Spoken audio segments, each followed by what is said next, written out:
Quero começar dizendo o que digo sempre e o que penso sempre, sobretudo nesta Semana Santa, como é lindo ser católico, como é lindo celebrar estes mistérios, estes detalhes, estes símbolos, estes sinais tão ricos para nós e que nos ensinam tanto, sobretudo neste tempo onde nós começamos hoje do Tríduo Pascal.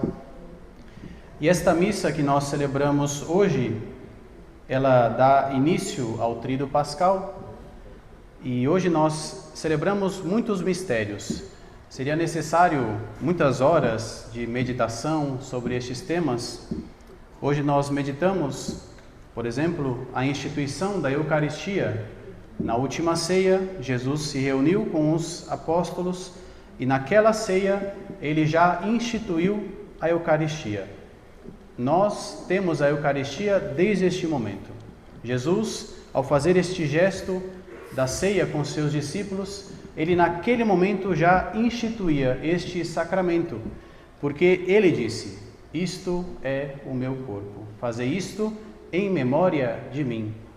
E o que nós celebramos até hoje, 2000 anos depois, quando nós celebramos a Santa Missa, é exatamente o mesmo que Jesus celebrou com os seus discípulos.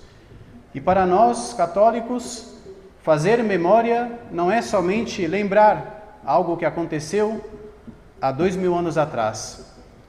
Esta mesa que está aqui, os 12 apóstolos que estão aqui, não são para nós somente uma lembrança, como se nós fôssemos lá atrás para lembrar de uma situação que aconteceu no passado e que já não acontece no presente.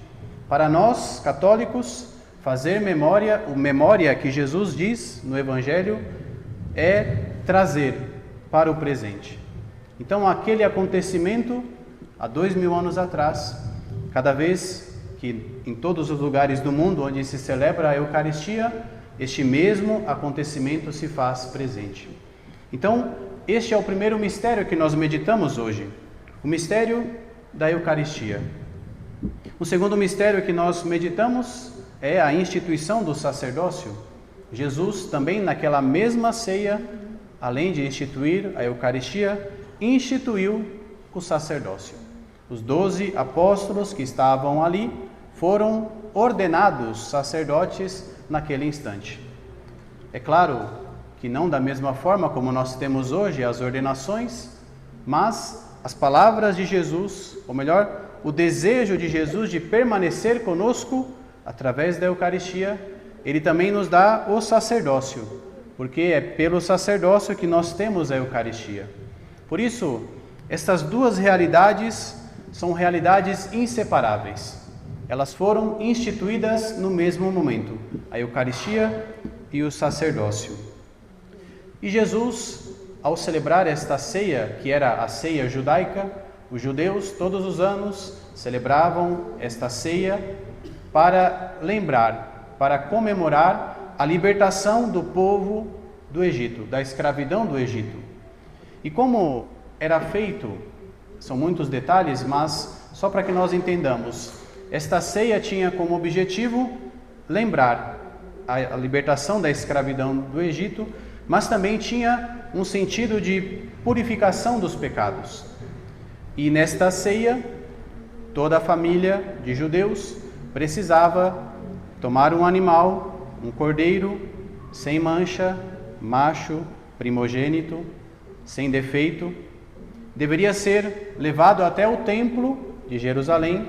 No templo era entregue aos sacerdotes daquela época. Os sacerdotes tomavam o animal, o sacrificavam no altar do templo e através deste rito os pecados eram perdoados. Então Jesus está fazendo este mesmo rito, porém, com Jesus será diferente. Jesus trará algo que aquele rito não possuía, porque aquele rito precisava ser renovado, precisava ser feito de novo todos os anos. E vai dizer o autor da carta aos Hebreus que Jesus, quando celebra a ceia e sobretudo no altar da cruz, ele celebra definitivamente o rito. Portanto, quando nós celebramos a Eucaristia, nós não repetimos o sacrifício de Cristo, nós não matamos outra vez a Cristo, nós trazemos presente o mesmo sacrifício. Ele, ao se oferecer na cruz, se entregou definitivamente. Já não há necessidade de outros sacrifícios, porque o sacrifício de Cristo é capaz de perdoar todos os pecados, daqueles que vieram antes de Jesus, daqueles que viviam com Jesus e daqueles que viriam e virão depois de Jesus. Então, Jesus, no seu corpo, ele assume todos os elementos da ceia judaica. Ele é o cordeiro, sem mancha, sem pecado, primogênito. Ele é o sacerdote que oferece, que imola a vítima no altar. Ele é o altar, o seu corpo é o altar, e também ele é a vítima. Então, em Jesus, nós temos estes elementos. E vai dizer Santo Agostinho, ele é o mesmo que oferece e que é oferecido. Ele mesmo é o sacerdote, o altar e a vítima.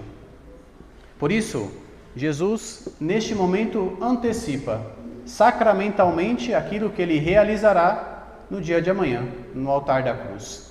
Então, por isso que é um sacramento que Jesus institui. Agora, como disse, a Eucaristia e o sacerdócio são duas coisas que estão intimamente ligadas. Elas nasceram juntas e, portanto, uma não pode existir sem a outra.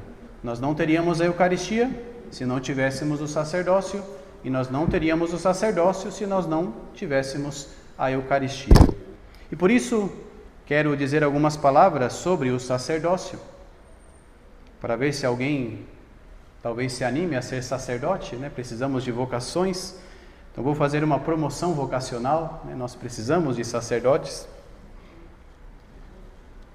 Veja, se Cristo é a vítima, Cristo é o sacerdote que imola, ele é o altar, o sacerdote, instituído por Cristo, portanto, todos os sacerdotes, desde a época dos apóstolos até a nossa época, até o dia de hoje, eles são e atuam e agem na pessoa de Cristo. Por isso que nós dizemos que o sacerdote atua in persona Christi, ou seja, na pessoa de Cristo. Ele é o sacerdote. Por isso, quando o sacerdote consagra a Eucaristia, ele não diz, isto é o corpo de Cristo. Ele diz, isto é o meu corpo. Quando o sacerdote absolve os pecados, ele não diz, Jesus te absolve os pecados. Ele diz, eu te absolvo os pecados. Então, o sacerdote é unido a Cristo, vítima, sacerdote e altar. Portanto, a vida sacerdotal precisa ser uma vida de intimidade com Jesus. Precisa ser uma vida unida a Jesus. E o santo Curadars, o padroeiro dos sacerdotes, dizia, se não tivéssemos o sacramento da ordem, não teríamos o Senhor. Quem o colocou ali naquele tabernáculo? O sacerdote. Quem acolheu vossa alma no primeiro momento da entrada na vida? O sacerdote. Quem a alimenta para lhe dar força de fazer a sua peregrinação? O sacerdote. Quem a preparará para comparecer perante Deus, lavando essa alma pela última vez no sangue de Jesus Cristo? O sacerdote. Sempre o sacerdote. E se a alma vier a morrer, quem a ressuscitará? Quem lhe dará a calma e a paz? Ainda o sacerdote. Então, Curadars diz, após Deus, o sacerdote é tudo. O sacerdote só se compreenderá a si mesmo no céu. Então, existe uma dignidade sacerdotal. Existe uma dignidade que Deus concede aos sacerdotes. Mas, ao mesmo tempo que o sacerdote recebe uma alta dignidade, ele continua sendo homem, sendo fraco, sendo pecador, com lutas, com dificuldades, assim como todos os outros homens. E é por isso que Santo Afonso Maria de Ligório diz, quão grande é a dignidade de um sacerdote! Mas quão grande deve ser a sua santidade? Um sacerdote à beira do altar deve ter a pureza de um anjo. Se a dignidade é mais alta, o perigo de queda é o mais terrível. Então, existe um peso da responsabilidade de todo sacerdote que precisa carregar, de levar dentro de si essas duas realidades. Ao mesmo tempo que ele recebe a dignidade sacerdotal, ele continua com as suas fraquezas e com as suas misérias.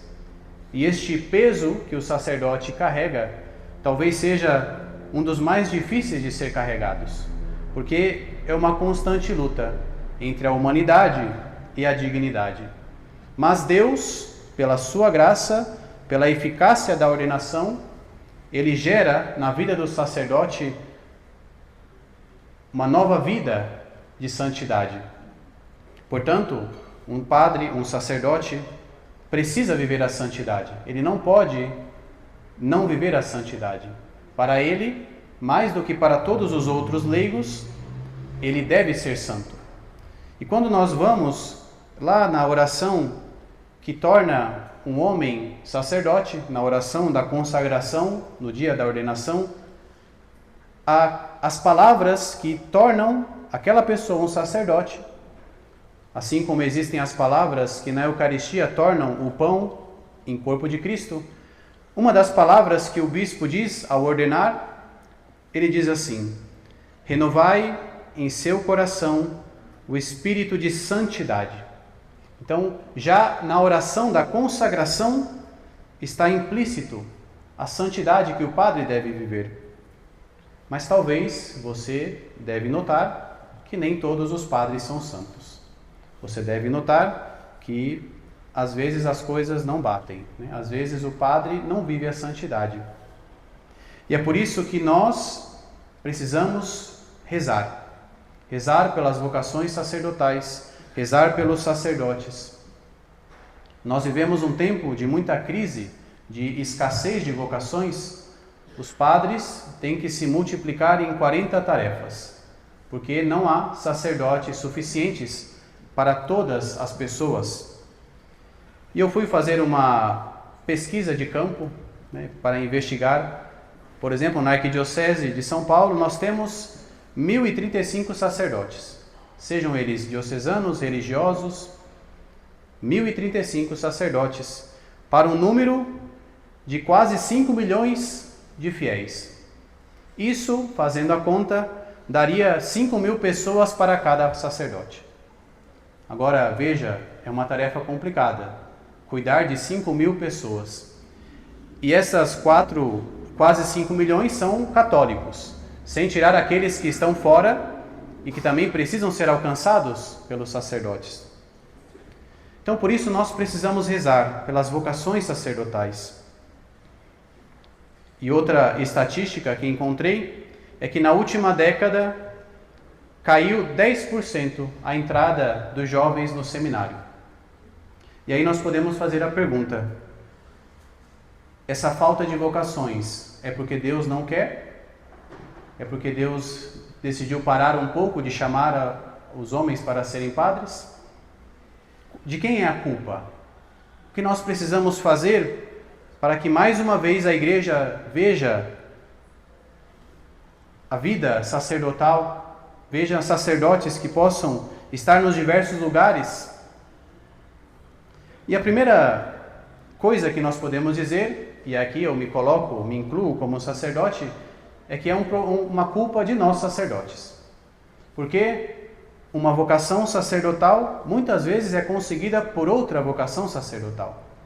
Um jovem que vê a um sacerdote, se este sacerdote busca a santidade, se este sacerdote é santo, isto atrai as vocações sacerdotais. Portanto, se não há testemunho de vida, não há vocação. Se os sacerdotes não vivem a sua vocação, os jovens não se sentem atraídos por esta vocação. E nós devemos ter clareza de que existe uma crise, nós passamos por uma crise. Esta crise é uma crise de fé, que começa nos próprios sacerdotes. Quantos sacerdotes que nós conhecemos que infelizmente não acreditam mais na Eucaristia, já não rezam, já não atendem confissão, se preocupam somente com as coisas materiais, não falam do céu, não falam sobre a sua vocação, não falam da santidade. Então existe uma crise que começa no sacerdócio. O sacerdócio precisa ser renovado. E quando nós vamos nos místicos, místicas que tiveram experiências com Jesus, Jesus diz a muitas dessas pessoas que ele deseja renovar o sacerdócio, que ele deseja trazer um novo alento para as vocações sacerdotais, porque Deus sabe que quando existem sacerdotes santos, o povo é santo. O Santo Cura d'Ars também dizia: deixai uma paróquia sem um sacerdote e dali a pouco lá se adorarão as bestas. Ou seja, um povo sem um sacerdote não consegue. E da mesma forma que Deus sabe disso, o demônio também sabe. Ele sabe a força que tem um sacerdote santo. Por isso, se nós formos olhar a vida dos santos sacerdotes, como eles foram perseguidos por Satanás, como a sua vida se tornou dura diante das lutas. Então, existe uma batalha espiritual, existe uma luta espiritual. Ao mesmo tempo, nós vivemos recentemente muitas notícias tristes de sacerdotes, por exemplo, que cometem suicídio, que tiram as suas vidas. E uma outra estatística que eu consegui é que no Brasil, a cada 3 meses, um sacerdote comete suicídio. Recentemente tivemos muitos casos de padres que tiraram a sua vida. Então, nós precisamos olhar para isso. O que está faltando? O que falta para que estes sacerdotes não tirem as suas vidas? Existe o cansaço, existe o sofrimento, existe a incompreensão, existe talvez a luta de tentar ser santo, mas às vezes não ver correspondido esse desejo. Existe a pressão de fora, porque o padre sempre precisa ter uma palavra, um conselho, sempre precisa estar à disposição. Então todos esses fatores influenciam. E é por isso que nós precisamos levantar um exército de almas que rezem pelos sacerdotes, que ofereçam sacrifícios pelos sacerdotes.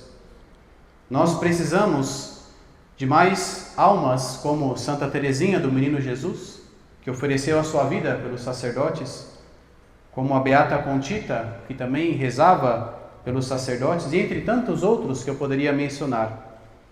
Então, aqui faço um apelo, sendo eu padre também, que nós não desistamos de rezar, seja por aqueles que já são sacerdotes, mas também por aqueles que estão no seminário para se prepararem, ou para aqueles que estão ainda pensando em viver a vida sacerdotal.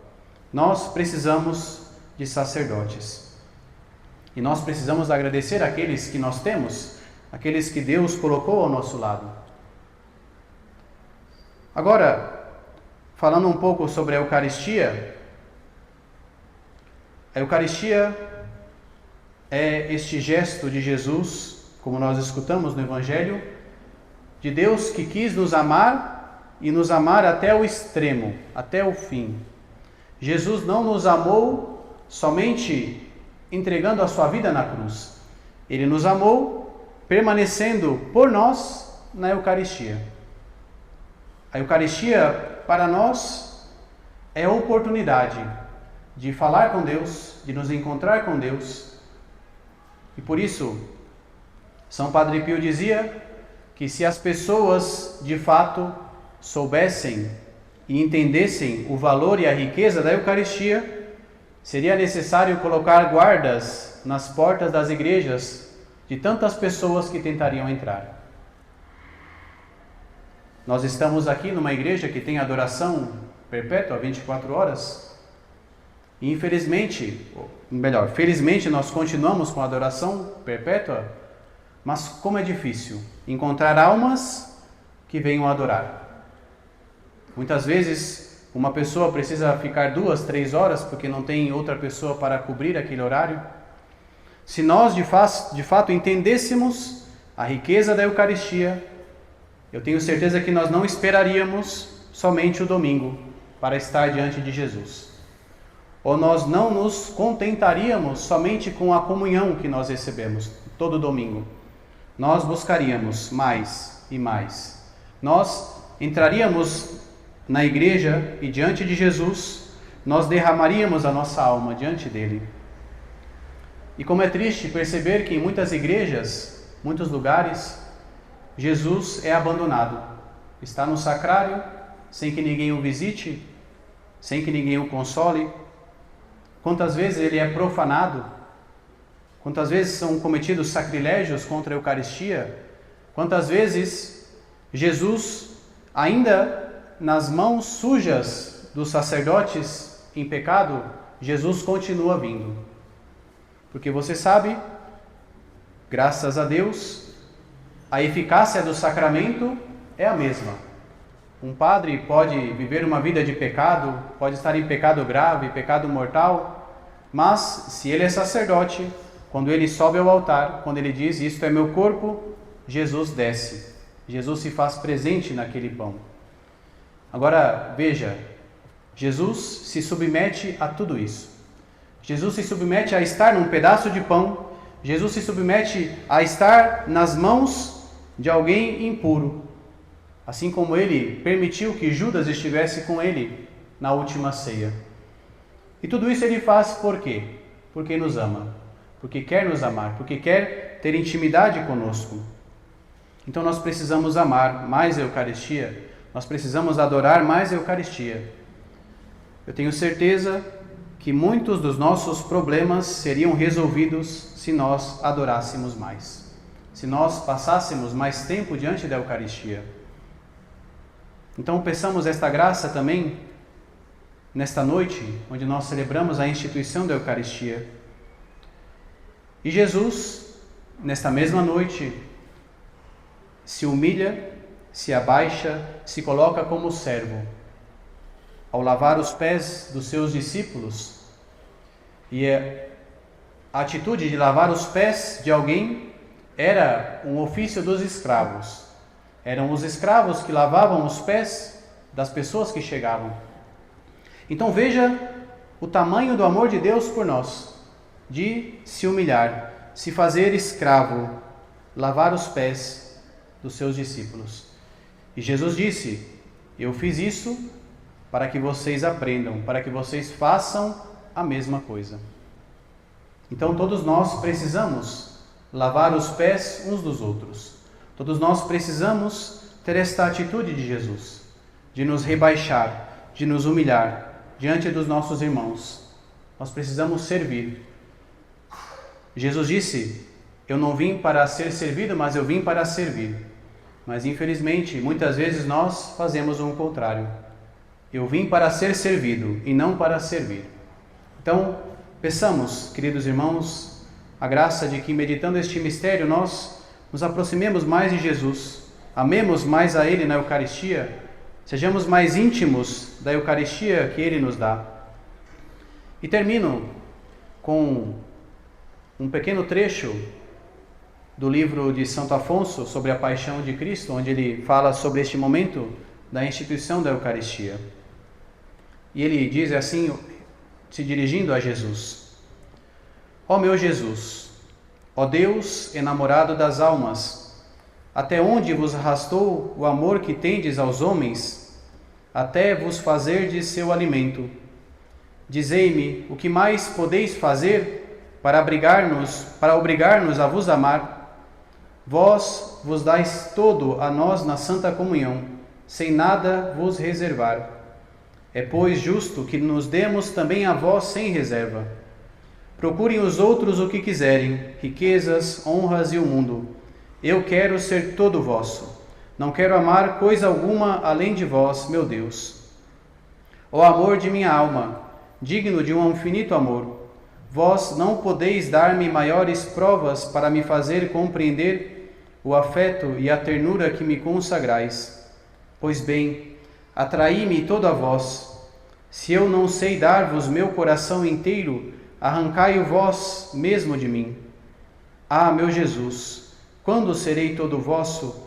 Como vós vos fazeis todo meu, pois que vos recebo neste sacramento de amor?